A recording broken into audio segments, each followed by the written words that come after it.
તો સુરતમાં 11 વર્ષ પહેલા શરૂ કરાયેલા એક્વેરિયમમાં કરાયું બંધ, જેમાં મનપા સંચાલિત એક્વેરિયમનું સ્ટ્રક્ચર નબળું હોવાથી બંધ કરાયું છે। ત્યારે સ્ટ્રક્ચર રિપોર્ટ પોઝિટિવ આવતા રિપેરિંગ માટે બંધ કરાયું છે। છેલ્લા 9 મહિનાથી રિપેરિંગના મુહૂર્તની રાહ જોવાઈ રહી હતી।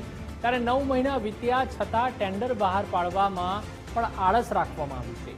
એક્વેરિયમ બંધ હોવા છતાં વેબસાઇટ પર ખુલ્લું દર્શાવાયું। એક્વેરિયમની મુલાકાતે આવતી સહેલાણીઓ પરત ફરી રહ્યા છે। ત્યારે મુંબઈના પરિવારે એક્વેરિયમ બંધ હોવાથી નિરાશા વ્યક્ત કરી હતી। વેબસાઇટ પર એક્વેરિયમ ખુલ્લું દર્શાવતા લોકો આવી રહ્યા હતા। ગેટ પર એક્વેરિયમ બંધ હોવાના બેનર પોસ્ટર લગાવવામાં આવ્યા। 11 વર્ષ પહેલા સુરત મહાનગરપાલિકા દ્વારા શરૂ કરવામાં આવેલા એક્વેરિયમનો જે પ્રોજેક્ટ હતો તે દર વર્ષે પાલિકાને અઢળક કમાણી કરીને આપતો હતો, પરંતુ જે છેલ્લા 9 માસથી આ એક્વેરિયમનું સ્ટ્રક્ચર નબળું પડ્યું હોવાનો રિપોર્ટ મળતાની સાથે જ આ જે એક્વેરિયમ છે તે સહેલાણીઓ માટે હાલ પૂરતો બંધ કરવામાં આવ્યો છે। પરંતુ પાલિકા જાણે કોઈ મુહૂર્તનું વાટ જોઈ બેઠું છે તે મુજબ હજી સુધી આ એક્વેરિયમ માટે કોઈ પણ છે તે કોન્ટ્રાક્ટ કે મુહૂર્ત છે તે હજી નીકળ્યું નથી અને દૂર દૂરથી આવતા સહેલાણીઓએ વિલા મોઢે પરત ફરવું પડી રહ્યું છે। સૌથી મહત્વની બાબત તો એ છે કે જે ઓનલાઈન વેબસાઇટ છે તેના ઉપર આ એક્વેરિયમ ખુલ્લું હોવાનું દર્શાવવામાં આવી રહ્યું છે અને તેના કારણે સહેલાણીઓએ છે તે ધક્કા ખાવાનો પણ વારો આવી રહ્યો છે। માત્ર સુરત નહીં પરંતુ જે મુંબઈથી પણ લોકો અહીં ખાસ મુલાકાત માટે આવે છે, ત્યારે લોકો જોડે વાત કરવાનો પ્રયત્ન કરીશું કે તેઓનું શું કહેવું છે। બેન, આપનું નામ? સાધના રાજપુરોહિત।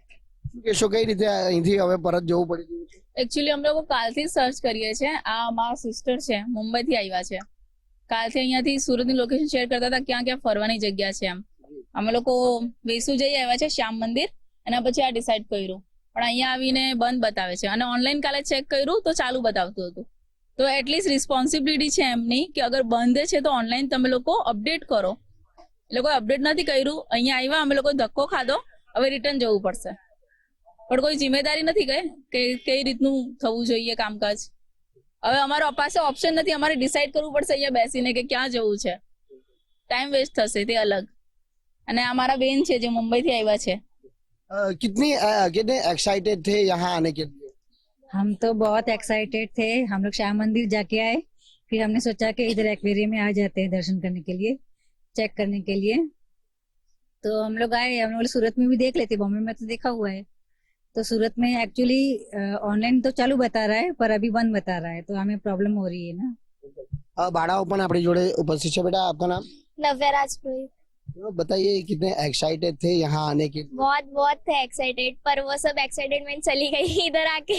हाल जे प्रमाणेनी स्थितिमां एक्वेरियम रहेલું છે એ एक्वेरियम ની સમાર કામગીરી કરવા માટે ના જે ટેન્ડરો બહાર પડવા જોઈએ તેની વાટ જોઈ છે તે સુરત મહાનગરપાલિકા બેઠું છે અને તેના કારણે સહેલાણીઓમાં અહીં નિરાશાની જે લાગણી છે તે ક્યાંક જોવા મળી રહી છે। કેમેરામેન દેવંગ રાણા સાથે રાકેશ બ્રહ્મભટ્ટ, ગુજરાત ફર્સ્ટ,